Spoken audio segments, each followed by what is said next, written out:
Hello and welcome back to the Puncher's Chance podcast, and welcome to the preview show. I know normally it's a review on a Tuesday, but we're doubling up on the previews this week because there's so much boxing coming up. And this week, it's a bit of an AJ special this week. We're going to be talking about the fight that's been announced going to be happening next year, as well as the one we're getting on the weekend. It's been a while since we've been able to say we've got an AJ special. He's not been fought in a little while. So let us know what you guys think is going to happen this coming weekend in the Jake Paul fight. But before that, the Ring Magazine have announced we are going to be getting him versus Fury after they both have a warm-up fight early next year, sort of in the early to mid of the year. What would we think about that? Is it set for September 2026? Is that what That's what they've announced. That's what they're saying. So they're going to be fighting over the spring and then having that main fight in September. The fact that the Ring Magazine have put it out got me a bit more excited than if it come from anywhere else. But I'm still, I think we talked about it earlier, we still don't want to get totally excited because I've been waiting to watch this fight since Harry was born. So I've been waiting a long time. Hopefully we finally get to see it next year, but it's been about a decade in the making, this fight. So yeah, I'm skeptical about it still, and I think obviously 100%. They've both got to have fights yet. They've both got injuries that could happen or could not happen. 100%. There's a lot that could go wrong between now and then. That's my argument for it, is that, like Ben said, we've waited so long for this fight. We've had, I think it's like every week, a couple of years back, every week it seemingly felt like Eddie Hearn we're 1 week away. I'll be shocked if it's not announced by Friday or by the weekend that Fury and AJ was fighting each other, and it has never come. With the Ring reporting it, you can kind of believe it, but until we get that launch press conference, until we get them walk into that ring, and even until that first bell goes, that's when I'll believe that it's happening. Because at the moment it's a little bit bittersweet because we've waited so long for it, and it's a bit like now they're both past it. In my opinion, it's too late. I think we missed them in their prime years, and now they're going head to head. And obviously, we're going to talk about it later. Anthony Joshua's in probably his toughest fight of his career on Friday night in Miami. So if he gets through that, he has to fight another warm-up fight. And then even then, having a warm-up fight, the theme of boxing in the last couple of months has been, in the last year really, when AJ and Deontay Wilder fought on the same card. What happened there? Yeah. Wilder lost, and then we lost that AJ Wilder fight that was signed. Happened again with Devin Haney and Ryan Garcia. So there's a lot that could go wrong. What I think is mad is we're looking at a 2026 where you could be getting Usyk Wilder for a world title and AJ Tyson Fury. That does feel like about 3 or 4 years late. You know, Wilder is not the man he was. Usyk very much is still the man, if not a better man or perceived better man than he was then. And obviously, like you said, AJ and Tyson are slightly past it. But when you say that, and I do believe it to be true, or they're certainly not their best, but they're on the decline. Off the back of a loss to the best heavyweight of our generation by a country mile in Usyk for Fury, and off the back of a loss against a world champion in Daniel Dubois, that when you look at it just like that, if AJ hadn't had so long out of the ring, it'd be 2 years by the time of that fight since he fought Dubois. You'd actually go, oh, this is still a good fight. You know, they're both just off a world title, but I feel like when I mean they're past their best, this fight could have been an undisputed heavyweight fight at Wembley Stadium that the whole world is going to be interested in. And I feel like now, with both of them not having a world title to their name, obviously things can change from them. With AJ could fight Fabio Wardley or someone, but now it feels a little bit like the only intrigue in this fight could be the British boxing public. I think the casual British boxing fans are going to tune in, but the worldwide boxing fans are probably going to look at it and just go, like what we're saying on this podcast, and say, no, it's a little bit too late. I disagree. And I think as well, what you got to remember as well is when in 30 years' time, you look back at this fight, people won't have the hindsight of, or the knowledge of context, so to speak, in the same way. When we look back at heavyweight fights from the 60s, 70s, great fighters, we don't know every intricate detail of where they were at in their career, where they were So I think in 30 years' time, when people look back at AJ Fury, it'll still go down as that was two of the best Brits of their generation going toe-to-toe, and X-Man won. So I think for me, I think a part of the reason actually I'm so hesitant to say it, is obviously the Eubank Ben fight. I was like, rubbish fight. We should have got it 3-4 years ago. I'm not asked for it anymore. And then now it was a brilliant first fight. So I'm, every punch in that fight is going to feel like so exciting, so interesting. So I just don't think it can let down because there is so much behind it. I think regardless of whether they've got a world title or not, I think it's still probably the biggest fight that can be made in boxing. Yeah, and I agree. think the most important thing for this fight is that they do it in the UK. Because I think if they do it anywhere other than the UK, there's no point in doing it. I think that's the point I was trying to make, is that it has to happen in the UK. Because if it was in Riyadh season, then there's like a global sort of audience. But I feel like this fight now, where they both are, well, you don't know really as well, because AJ's fighting on Netflix in America, so we could have the American audience come back and watch him after this weekend. But where they're at now, I feel like it only intrigues the British public. I think the American people are going to look at that and just go, okay, it's happening, thank God. But they're going to look at it and go, what's this going to benefit our American fighters? I couldn't disagree more. I still. Do you think American people are going to tune in and be really like proper excited to see it? I think these two names, Casual American fighting yes, fans. Absolutely. Casual. Yeah. Not casual American. Yes. Okay. 100%. I think these guys still, their names hold the same weight Fair enough, as the very best in the sport. Regardless you think it's the best fight, they are of the same level still, etc., etc. Name-wise, it doesn't get any bigger than Anthony Joshua and Tyson Fury in the world. They are the biggest of the biggest. When we talk about week in, week out, the likes of Naya Inoue, pound for pound best in the world, these two are a bigger name. Even someone like Bud Crawford, worldwide, these two are a bigger name. All across Africa, all across America, these two are a bigger name. Genuinely, I believe that.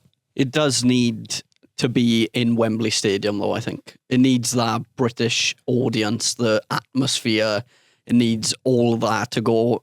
It's a massive fight between two massive names in the sport, but it needs that when you're looking back at it in 30, 40 years' time, when you're watching back the highlights, you need to see those walkouts at Wembley Stadium with the crowd going crazy, that moment where they both stood either side of the ring getting ready to throw gloves for the first time. It needs to be with that type of audience, I think, because I just feel if it's out in Saudi Arabia and you've got a flat atmosphere where like half the people in the stadium are not really paying attention or probably don't really acknowledge what they're watching in front of them compared to what it would be like in Britain, I think it would just be a complete waste.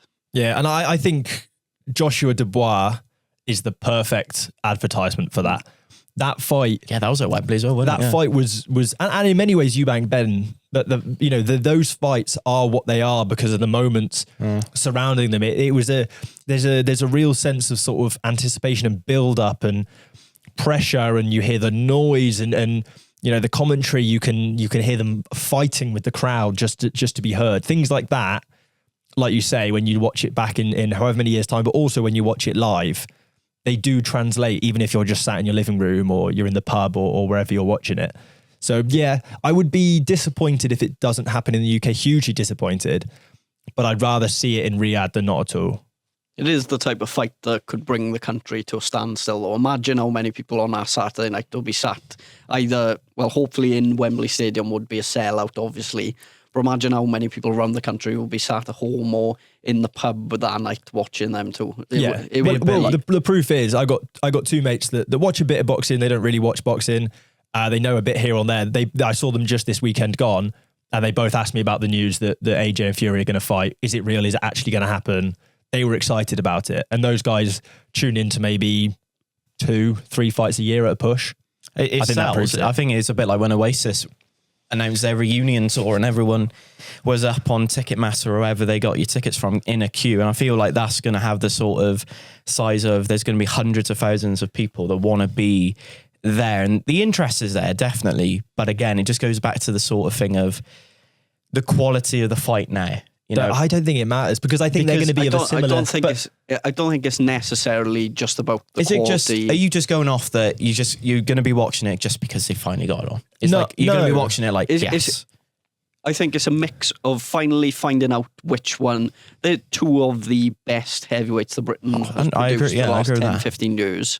They've constantly had that back and forth between the two of them. They both got massive fan bases, which will argue either side of AJ's better than Fury or Fury's better than AJ. So it's finally getting that opportunity to settle the difference, find out which one of the two of them are the best between the two. But also, I think it'd be a really good night that you'll have in the future to celebrate both their careers and how much the both of them have given to British boxing. I think it'd be a really good way for the two of them to bow out as well. Do you feel like the build-up to the fight, though, would be better than the fight? No, I disagree. No? I think, like I kind of sort of alluded to, I think when fights have this much behind them, every punch, whether it lands on glove, wherever it misses, whether it's a flick jab, is celebrated like it's the biggest right hand you've ever seen. There's just the pressure, the anticipation when you're watching it in both in the crowd and at home. You're on the edge of your seat. It struggles to not live up to it. And I think when you talk about, yes, they're not at their best, but I don't think the most technical boxing fights of the year are the most interesting fights of the year. It's the most well matched, and they're both, like we've sort of said, not at their best. But if they're both not at their best, then they've both come down 10, 15%. They're at the similar level. It's same as if we got it X amount of years ago in terms of matchmaking. So I don't think it'll disappoint. Is this a closing of the chapter then for both of their careers? Yeah. This is like the pinnacle. This is chapter 14 of an incredible series of books that have so many memorable moments and is all culminating in this one fight then. Yes, I believe so. And I think it will. I think it'll be a brilliant fight regardless. But early prediction? Do you know the other thing is about if it's happening in September, can't they just push it back a couple of weeks and get it to December and when the weather's... A couple of months, sorry. When the weather's rubbish, guaranteed rain. There is a big stadium that's indoors in the United Kingdom, Principality, in Wales. It's true. Just chuck it over there. Chuck it over there. Just imagine it in Cardiff. I think if it's bad weather you're looking for, I don't think September will let you down anyway. No. But December time there would be. I'm reticent to give a prediction because I just think whatever I give now is going to be. You're waiting to see if he gets through Jake Paul on Friday. No, it's going to be. It's going to be on the fence. Yeah. No. I'm saying anything I pick now is going to be preference over opinion because I haven't seen either of them in the ring in a long time. Once they've both had their warm up fights, then I think you can give a prediction. We talked about this before we went live though. Is it dangerous having warm up fights? Always. Because if one of them gets bruised, if one of them gets injured, which in heavyweight division, yeah, but they're looking likely at doing them early spring time, so I don't think it's worry about that. It's just whether they lose. You pick the right opponent, and I think you should. I think it'd have to be an incredibly unlucky injury to keep them out that long, where they'd miss that fight, and sparring as well. Even if they both had a warm up fight and lost, I still think you could stick the two of them together. I know it wouldn't look as great. But people will still be looking at it going, AJ and Fury are still fighting each other. I still want to see who wins between them. It almost doesn't matter either, does it? Because I think both men will pull a performance out on the night that doesn't matter what state they're in. They both have to be at the best, won't they? Yeah, and I think they'll dig to a level that they haven't done previously. So I think, regardless, I think it'll be a good fight. But yeah, of course, there's risks attached to it. So you won't give a prediction? You give a prediction? Well, I can give you a prediction, but it's just which one I prefer. I'm gonna go with what Sam said. Early prediction. I want to see them both. I want to see what AJ does on Friday night, and then obviously in his warm-up fight. But I think on activity, I'm leaning more towards AJ at the moment than I am Fury. Yeah. Because what I've seen of AJ outside the ring compared to what I've seen of Fury, it's a bit like... See, I'm thinking the same way, but if you ask me who I prefer, I would also say AJ. And so I think from that point, I think I am just confirming my own bias. That's why I was like, there's not much point to it. What about you, Bud? AJ stoppage. Yeah, exactly. Oh, God. I think it would be a very good fight to watch, and I wouldn't be shocked either way, but I just think... I don't know necessarily that Fury could hurt AJ as much as AJ could hurt Fury. Well, we'll have to wait and see. But of course, like you mentioned a couple of times before that, we have, and it's a sentence we didn't think we'd be saying early this year. What a fight. Anthony Joshua versus Jake Paul. You are being, I hope, being tongue in cheek when you say what a fight. I do genuinely. What are you talking about? I can't wait for it. Don't come with this energy. Okay, for anyone who's watching, this guy. What a shambolic fight it is. There we go. What an absolute clown fest. That's it, yeah. I think that is the best word for it. It is. It's a circus. It is a circus, and hopefully on Friday night, the circus finally comes to an end. What I find mental is you watch all these sort of build-up videos that they're putting out, how confident Jake Paul is, the level of, how delusional can he be? Is it confidence or is it just showmanship? It probably is showmanship in a way, because surely deep down he knows that if he comes forward in that fight on Friday night, he gets chinned within a minute. I think a jab would sit Jake Paul down off AJ. And the thing that concerns me the most is he's sparring these top heavyweights, Lawrence Okolie, Frank Sanchez, who hopefully have been paid good money to get over to Puerto Rico to help him. But they must be wearing 20-ounce gloves, and AJ's got a black eye. Jake Paul, sorry. Jake Paul's got a black eye. I wouldn't read into that got a wonky nose from a punch. I think you do though, because because a world level heavyweight could have 13 pillows on their fists. There's still 200 kilograms going through. It's just a bruise. But with 10 ounces though, the damage that you can do with those pillows compared to, but it's a different kind of damage. I agree. I absolutely fundamentally agree that Jake Paul will and should completely wipe the floor with Jake Paul on Friday night. Or whenever it is. He absolutely should do. There's no question marks whether or not he should. But that's not because Jake Paul got a black eye in sparring. That's like saying, I don't know. Well, Logan Paul sneezed 3 times before. It's the most common thing to happen in a sparring session ever, is to get a black eye. I think the reason that is because Jake Paul is at an absolute best an area level fighter in the UK, and Joshua is a 2-time world champion. And it shows there's a chasm. And it shows when he's fought a real boxer, and you talk about area level at best, that's what Tommy Fury is, in my opinion. Yeah. In the boxing division, and he lost. And he now believes that he can go on and fight a 2-time heavyweight champion of the world and cause what will be the biggest upset in boxing history if he does pull it off. Which it would. He won't. But I don't think he actually believes it. He just knows how to sell a fight. People dislike him and want to see him lose. So this is just a way of making a stupid amount of money very quickly. But it's a dangerous way of making money, and it's a way that could make boxing on Friday night look really bad. Because you go to anywhere else in the world, you go to the British Boxing Board of Control and say, look, we want to sanction this fight. Eddie Owen goes to the British Boxing Board of Control and says, right, we've got AJ. AJ's next fight. He's going to fight a YouTuber. He's going to fight a celebrity. They won't sanction it. I think you're oversimplifying it though, because this is unfortunately, it pains me to say it, this is a YouTuber who has been boxing for 5-6 years. This is a YouTuber. This is a YouTuber who has beaten someone like Julio Cesar Chavez. Yeah. Who is a former world champion, albeit he's rubbish. We all know he's rubbish.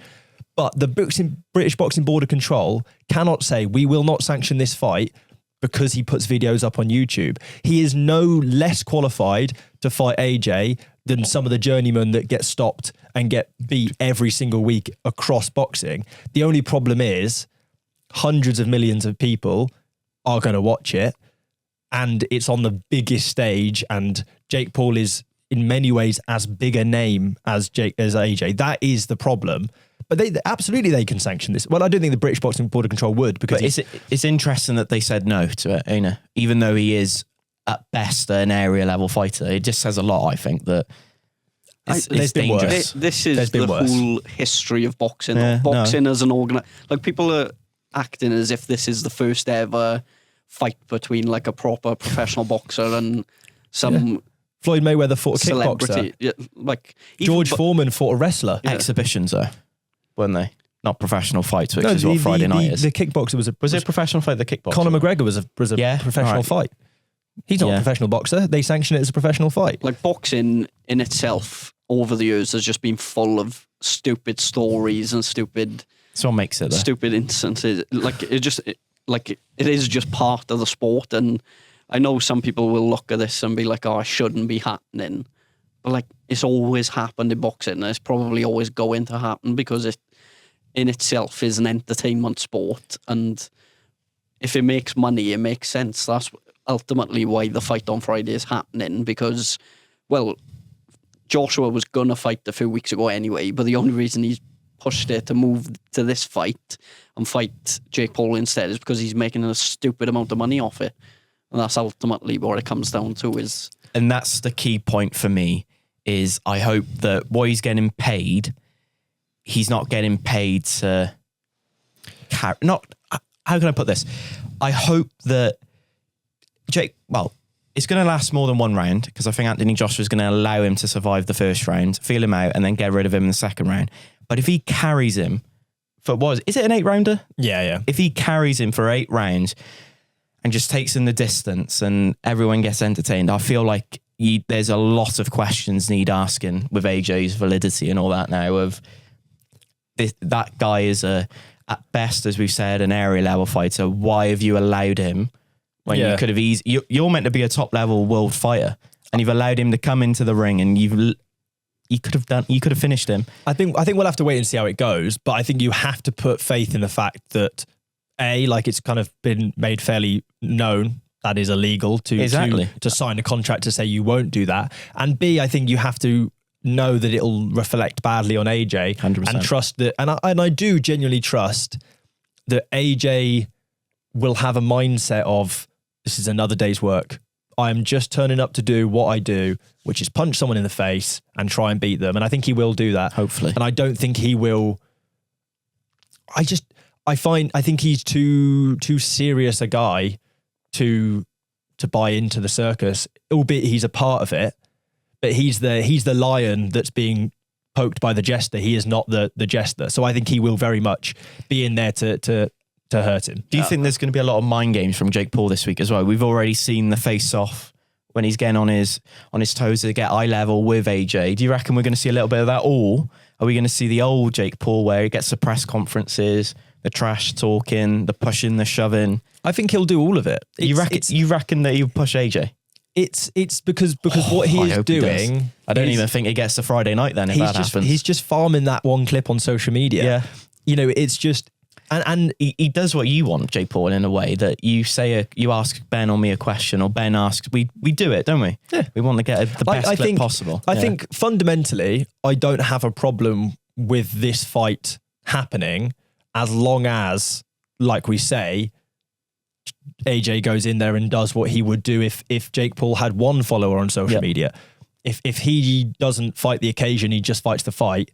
And in my opinion, and your guys' opinion as well, obliterates him pretty early, then I've got no fundamental problem with it. What I think will happen, personally, if I had to give a prediction, is that very early on in the fight, Jake Paul will understand, feel, respect the power that Anthony Joshua has got. He'll get clipped with something, he'll go down, the referee will get to 10, and just as he's saying 10, Jake will try and stand back up and do the whole, what? Yeah. Oh, what? No, I thought, what? I'm up. And then he's able to go again and go, he didn't knock me out. I wanted to carry on. I fought a 2-time world champion. I'll come again. And also, as much as it pains me to say it, we've hailed someone like Fabio Wardley, who came from never picking up boxing gloves before, and within a window of time is now a world champion. I don't think it will happen. There's such a slim chance. I really don't believe Jake Paul will go on to be a great boxer, but it isn't impossible. Yeah, but Fabio Wardley's a good fighter. Jake Paul isn't. I agree. Yeah, I agree. But he will. There is like the first time Fabio Wardley picked up a pair of gloves would beat this version of Jake Paul easily. I don't know if I agree, but I think no. I think no. I agree. I think you can all be serious, surely. For me, with the whole Jake Paul thing, I think there's 3 points of reference. There's here, which is where most people, for the video version, I've got my hands in the air. I apologize if you're listening on audio. Here is where everybody thinks Jake Paul is. Here is where Jake Paul thinks he is, and the reality is he's somewhere in the middle, and he's somewhere closer to that left-hand side, surely. But I do believe he's a better boxer than most people think he is, unfortunately. He's a little bit. He say that because I really don't like the guy. Confidence is like a kid that doesn't revise for an exam and thinks he can get an A star without revising. Yeah. But if he gets a B, then getting a B in this fight is going the distance, and then getting a C is like getting stopped late. And he doesn't go the distance unless AJ wants him to. I think there's no chance. I don't think. But that doesn't make him a useless YouTuber. That just makes him human, because we are talking about we see world challenging heavyweights get stopped in seconds by these guys. That is the sport. So I don't think this is a quantifier of how good Jake Paul is. I don't think we'll learn anything about how good Jake Paul is. He's also not a heavyweight. He's a cruiserweight at best. I don't think Anthony Joshua can afford not to go for a stoppage against Jake Paul on Friday. For Jake Paul, it's a win-win regardless. He's obviously not going to pull off any sort of win, but just getting in there and surviving as long as he can. I think if he can survive past what Francis Ngannou done, I think that would be a victory in itself for him. But with Anthony Joshua, I think he needs to get a stoppage, just because it'll make him look stupid if he doesn't. And it's a regardless lose-lose. of winning, you need to do it in impressive fashion, I think, especially going over there in America, where he already hasn't got the best of reputations, because he's gone over there once and got chinned by Andy Ruiz in what was probably the worst night of his career. Something that definitely shouldn't have happened. It was just a bad night, but the implications from that loss was massive, really, in terms of his career going forward. I think he just needs to get in there Friday, get the job done as quickly as you can, just knock him out, earn your money, and look forward to 2026 and hopefully a massive fight against Tyson Fury. And I think those conversations have been made with AJ. Hopefully Eddie Hearn's rang him up, Turki Al-Sheikh's rang him up and have gone, look, mate, you are fighting this novice. You are fighting him, and everyone's expecting you to knock him out and stop him. Please do that. Don't allow it to go the distance. Just get in there, get the job done, and move on to bigger and better things. And listen, who knows? AJ perhaps has still got aspirations of being world champion. Who knows? There's no doubt, though, that if he takes it seriously and it's the version of AJ that everyone else has faced, he should stop him in a round. Yeah, I agree. Yeah. I think the attack from AJ it'll just finish him with a body shot or something like that. I don't even think he goes to the head. I give credit to Jake Paul for even having the guts to get in there and face someone of the Anthony delusion Joshua's quality to get in there to do it. I don't think it's no delusion. I think he's just he's a crazy businessman, but he's a smart businessman, because personally as well, I know many people wouldn't, but if I was getting paid the money he's going to get paid on Friday night to get punched by Anthony Joshua, I don't know many people that would turn it down. I think when you look at the fight, and if it plays out in the way of Jake Paul actually surprises a lot of people and goes the distance, that's a win-win for him. But when you look at it, AJ wins by if he stoppage. goes the distance, that's a massive victory. Yeah, exactly. But if AJ wins by stoppage, and we've seen it in the last week, obviously, with Jai Patai's opponent, something bad happens after the stoppage, it's a lose-lose for him. His career could be ruined if he, knocks him out or something. But that's why I think he will. Personally, I think he'll take the coward's way out, and I don't think he'll allow that shot. You can box. The coward's way out. I think for Jake Paul this time round is the smart way out of it. No, I'm not. I by no means is that. No, I agree. It's what I do. I'm not planting my feet. You read the small print and see how many rounds you have to go. The reason that people get hurt in boxing is because they are trying to win, or they're trying to go the distance, or they have an aim. If your aim is just to survive, then I think you can do that. It's going to hurt, and you're going to have to take the coward's way out. But again, I would 10 times out of 10, I'm getting clipped down on the ground, get up on 10.5. What a shame. Pull up my hands. Yeah, and let's not forget that Jake Paul's nose bleeds quite easily as well.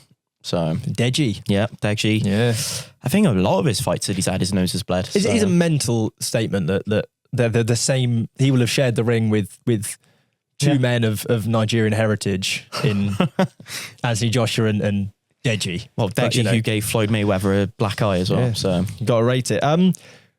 That got a little bit spicy, a little spicier than we've done in a little while. It did, We're going because to I take think- down the... I think we've all got strong opinions about it. I think everyone does. And as much I as can't much as I don't want to see it giving him as happen. much credit as you are. Well, no, I agree. Well, about the But Fabio who- Wardley thing, I thought, why? Between by Saturday morning, Joshua would have fought both Jake Paul and Francis Ngannou. Correct. If you put Jake Paul and Francis Ngannou against each other, who would you have as the winner? I would back Ngannou to beat Jake Paul. But does that not go back to what you said about McGregor and Mayweather, though? That McGregor was an MMA fighter that came into... Okay. The only reason AJ got credit for the Ngannou win is because he made such a... Fury made such a hard day of it. Yeah. You know, Fury should have never... He should have wiped the floor with Francis Ngannou. I think Fury treated it more of an exhibition instead of a But he professional really fight. Well, He some people lost say it. he lost that fight. Yeah. Yeah, it was a poor performance. Can we go into proper boxing? Yeah, though? that's what I was gonna say. We'll take it We've down got a- strong opinions of it, but we've also got strong opinions on this card on this weekend. We do, and do you know on what? Wednesday, actually. Credit where credit's due to Matchroom. We've criticised them in the past, but Giorgio Visioli, Joe Howarth for the English title. Good I fight. like it. It's a good step up for Giorgio Visioli. There's lots of good fights on here. John Hedges, Ellis Zorro, I like. Taylor Bevan, Tiah-Mai Ayton, Lely Buttigieg, Will Crawler, that sort of... Looking to get back up to winning ways. And Adam Macker, that sort of core group of Matchroom prospects we've seen churned out regularly. Like you said, obviously Crawler off the back of an upset loss. Visioli, Howarth first and foremost. Is that a step up we expect Visioli to come through? I think this fight's been in the pipeline for a while, and I think they've been looking at this as a potential fight. What is it? What title is it for? It's English, isn't it? English is title. English title. Yeah, English title. Yeah, so I think it's nice to see that they're taking him sort of the traditional route, really, and they aren't exactly rushing him, even though, well, we've been saying how good he is for a while now, but probably some people might look around, could argue that he's probably beyond English level already, or could certainly fight well beyond English level, but it's nice to see that they're taking their time with it. And I think this will be a good fight. It'll be a good fight to watch, because someone like Howarth on Wednesday, it feels weird that it's a Wednesday fight. But he's certainly going to come there, because this is his chance to make a name for himself. Like, if you can get a win against Visioli, then that, like, what that does for your career would be absolutely massive. But I think it will be one of those nights where Visioli should have enough, and that would be his first title then. Wouldn't it, as a Has he not won the Southern area? I don't believe so. I could double check. He seemed like he's been built really good, I think, Visioli, hasn't he? You know, we talked about the last time he fought over in the States about going over to America, having that experience of fighting there and all now. And he's finally got an opportunity now on Wednesday night. I get what you mean. It does feel weird saying a Wednesday night. Normally that's like university fight night. But he's got a massive opportunity to almost make a statement domestically saying, I'm the best now. And 2026, if he gets the job done tomorrow evening, because this podcast goes out on a Tuesday, then 2026 is going to be a huge year for Visioli, because the momentum he's going to gather from this fight can catapult him into British title fights, and who knows. And it's someone to get excited about, and you need fighters like Visioli now to get these sort of title fights, to get the new faces of the sport in British boxing to come through and get behind. And I think he's definitely one of those guys that has shown a lot. And you're a big fan of Visioli, aren't you? Yeah, and, big time. You know, hopefully he gets the job done, and we can, but it's a tough fight. Yeah, and I think even more so as well, if he wins this fight, there's some brilliant fights left for him at that division next year to get towards a British title. You know, you've obviously got Vong and Gwyn have fought now twice. Oh, imagine that. For that fight. And I don't think they make Gwyn. the Vong fight for obvious promotional reasons, but, there is an obvious fighter there. There's Zelfa Barrett, obviously a little bit up in terms of Maxi Hughes standings. He fought on the IBA Cup. Maxi Hughes just come off the loss. Someone like Lewis Sylvester. You've got Anton Haskins, who I think was fighting for a British eliminator. I know you boys would be happy to see that, because I think, we'd have an opinion on how that would end. But, there's lots of great fights for him. And like you say, the fact that they are going English title first, then obviously, presumably maybe one fight look towards a British title towards the back end of the year, or, the mid part of the year. And then it's looking at, do we go European? Do we go internationals? Yeah. Where do we go from there? When do you think they pull the trigger on the Kamel Morton fight?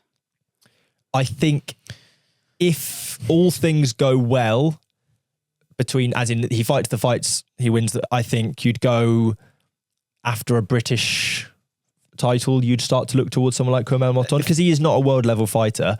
He's young, he's talented, don't get me wrong. And there may be the Americans in the comments that hate me for this, but I think to suggest that because he was born the other side of the Atlantic Ocean makes him better than Giorgio Visioli, I think is a myth. They are probably of similar levels. Yep.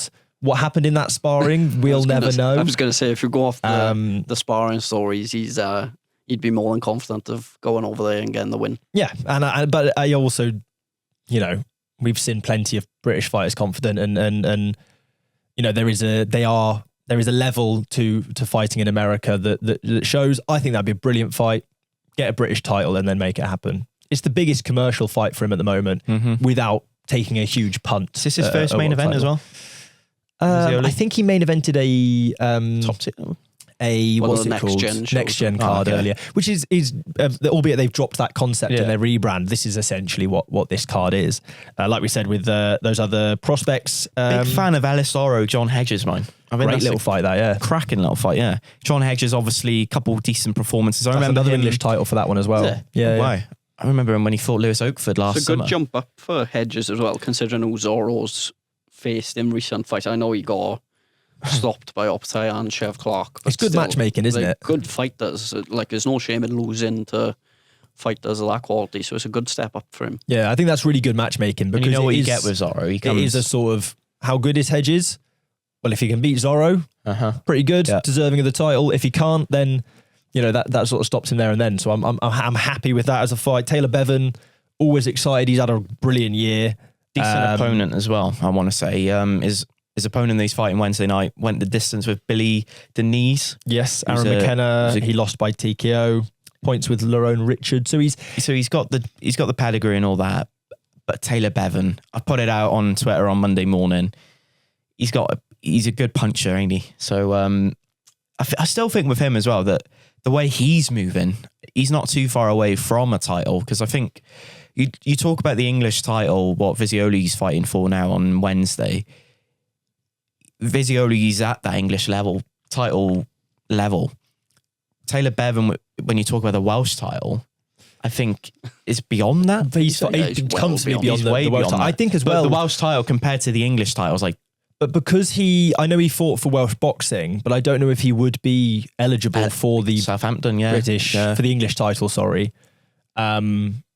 I think, it is plausible, I think, for you to be, in theory, for both. I don't really know where he stands on that. We'd have to ask him. But yeah, I think he is certainly at an English title level at a minimum. But there is a big jump from English to British, as much as there is an even bigger jump from Welsh to British or Celtic to British. So there's some interesting fight, or that's an interesting fight. But I think next year will really be the kind of it's a good year. 2026. I think we're going to do a preview of 2026 in the new year. But 2026 for Matchroom prospects does look quite good, especially with the likes of Visioli, Bevan, and teammate Ayton as well. I was going to say that's the fight I'm looking forward to for Tia, because she's fighting Ana Vaz de Morales, I think her name is, the girl that fought Francesca Hennessy not so long ago. Picked up a couple rounds in that fight against Fran on a points decision loss. So again, it's a statement that if Tia is able to do what she's done previously with her opponents and stop them quite comprehensively at the age she is, then you start to think, oh, okay, wow, like Fran Hennessy, a great fighter, just won a WBC silver title. And look good doing it, yeah. And like you say, look good doing it. If you're stopping that opponent that's picked up a couple rounds against her, I think that's a fight that probably down the line is almost inevitable at some point. I think you would, in terms of British fighters, I wouldn't be shocked if we see it. Nice matchroom boxer mix-up if boxer are still around at that point. Yeah. But I think in terms of as an opponent, again, another prospect that she's so young, but they're treating, taking the right steps, step up in opponents, but not, jumps in opponents like we see sometimes. Then Eli Buttigieg, again, I would maybe like to see him in a fight against someone of a maybe slightly higher caliber. I think he is another one that's maybe that little cut above this level, but we'll have to wait and see. On to the predictions, I think, because I don't actually know, but I do think this episode's gone on quite long. Yeah, I think we do apologise for a little rant on Jake Paul and Anthony Joshua. I feel like that went on 20 minutes longer than it should have. I don't know if it's entertaining. I apologise if it was just a sort of incoherent I just can't pillow wait fight. to clip up trying to get Sam to say that he thinks Jake Paul would beat Fabio Wardley.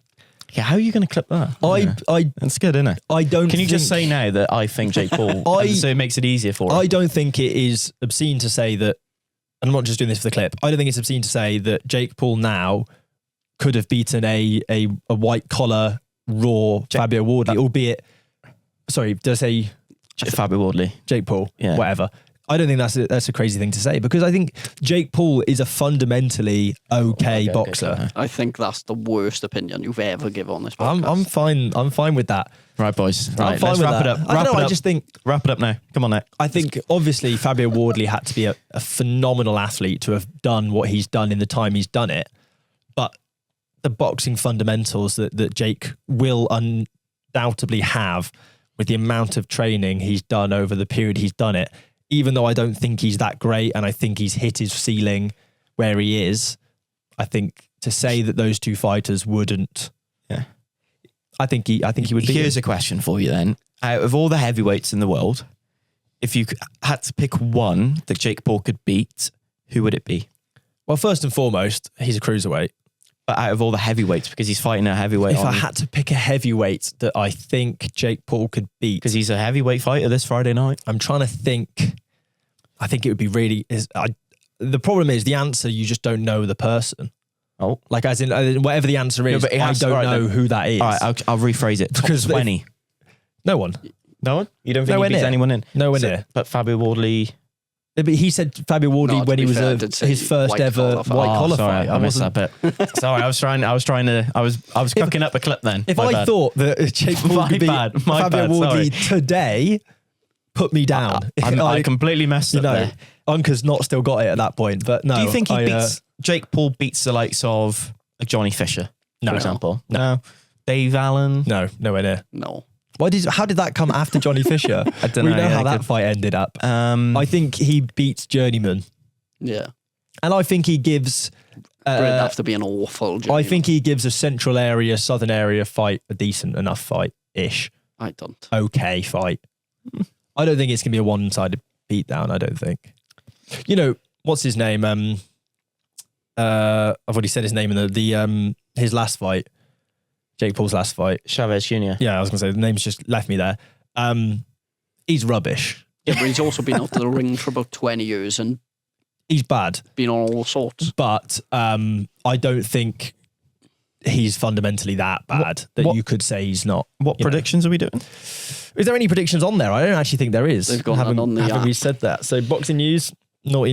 Stuff. Well, they know that it's not real boxing. So yeah, maybe. But they haven't got the card. Obviously, anything we've said so far in the podcast, if you're on Spotify or on YouTube, let us know what you think. We always like to know what you guys think, and there's a few guys that will always let us know what they think, and we appreciate it. Come on, we want to hear it as well. I feel like this week is all about people talking about it, and the conversation has to be: should this fight be happening? I mean, that has to be the main question of making the argument. That is the main question. I reckon we could play a game here because we're all in agreement that Joshua wins by stoppage. Are we? So you didn't read what I put there. Yes. What? For That's a an upset, prediction, we could try and predict the exact timing. He knocks him out. He stops him 38 seconds into the second round. Yeah, no, I do think it does go past the first round. I feel like AJ will want to feel him out and see what he can land and set up a shot that could damage him. 39 of round number 2.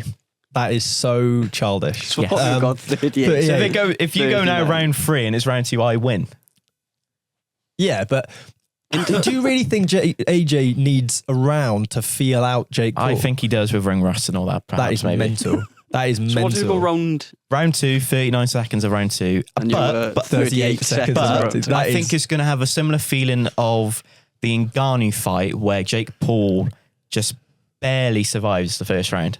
Perhaps. Yeah, that's what I've gone for, Perhaps. I think. Where he could get knocked down, or it could be 15 seconds and then then AJ's piling on the pressure and the bell saves him. I don't think if AJ drops Jake, he gets back up, Yeah, whether he wants to or not.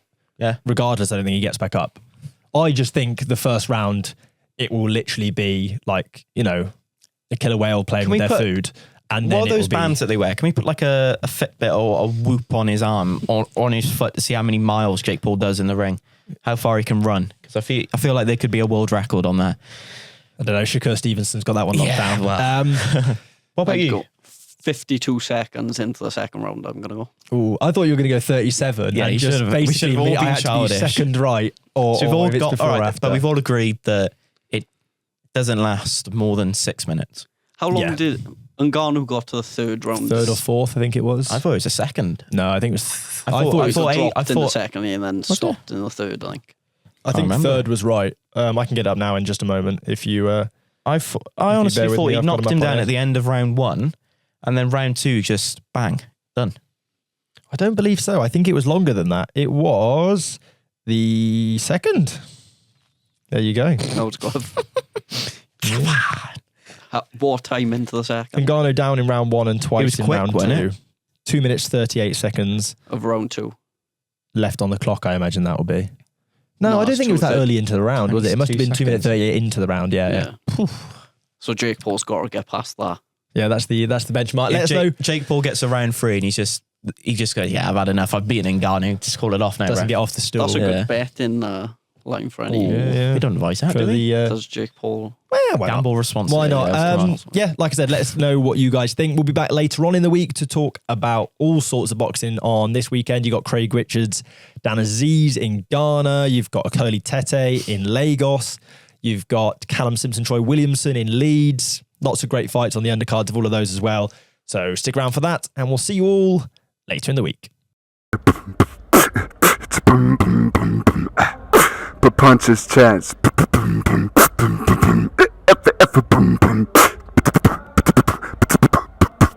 Punches Chance Podcast.